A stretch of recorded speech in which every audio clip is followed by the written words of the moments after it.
এই মুহূর্তে আপনাদেরকে জানিয়ে রাখি, ভাবাদিঘিতে শুরু হলো রেলপথের জন্য মাটি পরীক্ষার কাজ। ত্রিপাক্ষিক বৈঠকের মাধ্যমে ভাবাদিঘিতে রেল ব্রিজের কাজ শুরু করলো রেল দপ্তর। তারকেশ্বর বিষ্ণুপুর রেল প্রকল্পের 82.47 কিলোমিটারের মধ্যে মাত্র 600 মিটার ভাবাদিঘি জটে আটকে ছিল।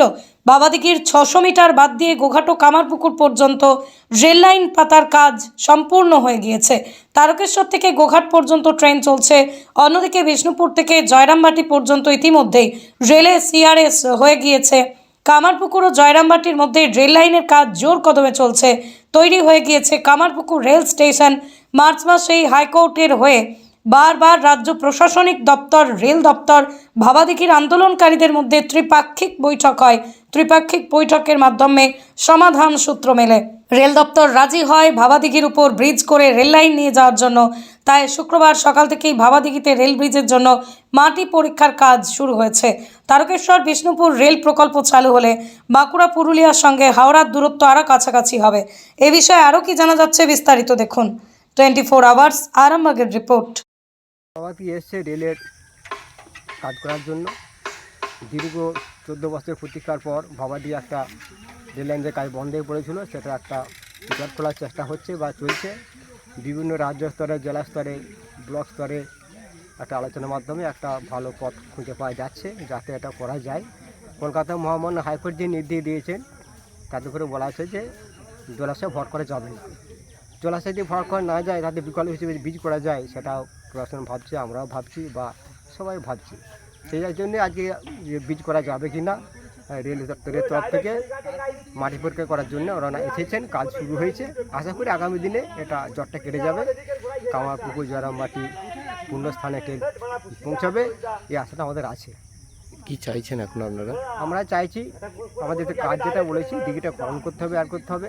দীর্ঘদিন দিঘিটা পড়ে আছে, এটা খনন করুন, বিনিময়ে দিঘি আমরা দিচ্ছি, এটুকু তাই স্বীকার করতে হবে রেলকে। ওরা রাজি হয়েছে, সম্মতি হয়েছে। আমাদের যে দাবি দাবা আছে কিছু না কিছু পূরণ করবো ওরা বলেছেন। সেই জন্য একটা ভরসা আছে যে রেলও হোক, আমাদের পুকুরটা সংস্কার হোক, তার সাথে গ্রামবাসীর উন্নতি হোক, আর সমস্ত মানুষজন যাতায়াত করতে পারে রেলের মাধ্যমে, একটা মেলবন্ধন তৈরি হোক, এটা আমরা। আজকে কি মাটি পড়ার কাজ শুরু হয়েছে? মাটি বলছে স্টেট যেটা মাটি পরীক্ষা করবে যেটা বলেছে ওরা করতে এসেছে, আর ওরা করবে। এটা রেল থেকে, রাজ্য থেকে এবং আমাদের মতামত নিয়েই করেছিল ওরা।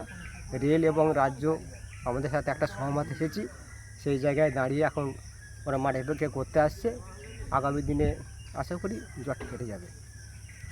তবে হ্যাঁ, এই ব্যাপারে সবচেয়ে সহযোগিতা করেছেন এ ব্যাপারে প্রশাসক দপ্তর যারা আছেন, গোঘাট আইসি মধুসূদন পাল এবং গোঘাট বিডিও সম্রাট বাগচি, এনাদের ভূমিকা খুব গুরুত্বপূর্ণ। এনাদের সহযোগিতায় আজকে একটা জট খুঁজতে চলেছে, এদিকে ধন্যবাদ জানাই। হ্যাঁ, ওরা যেন দীর্ঘদিন এখানে থাকেন, আমাদেরকে সহযোগিতা করেন, এই আশা করি। আপনার পরিচয়? আমার নাম দিলীপ পণ্ডিত, আন্দোলনকারী, ভাবাদিঘি। ভাবাদিঘি। সন্তানের পরে মন বসছে না, প্রচুর পরিশ্রম করেও আপনি আশানুরূপ পারিশ্রমিক পাচ্ছেন না, যার ফলে আর্থিক সংকট আপনার জীবনে দুঃখ এবং চাপের ছায়া ফেলেছে। দেনার ভারে জর্জরিত স্বামী স্ত্রীর মধ্যে প্রতিনিয়ত ভুল বোঝাবুঝি বেড়েই চলেছে। নতুন বাড়ি কিনেছেন, কিন্তু সেই স্বপ্নের বাড়িটা যেন আরও দুর্ভোগ নিয়ে এসছে আপনার জীবনে। আপনি ভাবছেন সস্তায় পাওয়া বাড়িটা নেওয়াটাই কি সঠিক সিদ্ধান্ত ছিল? এমনই সব দ্বিধাদ্বন্দ্ব এবং জীবনের কঠিন মুহূর্তে আপনাকে সঠিক পথে পরিচালিত করবেন আন্তর্জাতিক খ্যাতিসম্পন্ন স্বর্ণপদক ও স্বর্ণ মুকুটপ্রাপ্ত ডক্টর অজয় শাস্ত্রী। তিনি শুধু আপনাকে পথই দেখাবেন না, আপনার জীবনে সত্যিকারের সুখ, শান্তি, ঐশ্বর্য, অর্থ যেন সঠিক সময় আপনার কাছে পৌঁছে দেয় সেই দায়িত্বও নেবেন। তাঁর অভিজ্ঞতা এবং জ্ঞানের আলোতে আপনার জীবন হয়ে উঠতে পারে নিরুদ্বেগ ও সমৃদ্ধির পথে ধাবমান। তাই আর দেরি নয়, স্ক্রিনে দেওয়া নাম্বারে এখনই ফোন করে ডক্টর অজয় শাস্ত্রীর সাথে যোগাযোগ করুন। কে জানেন, হয়তো একটিমাত্র ফোনই আপনার জীবনকে বদলে দিতে পারে।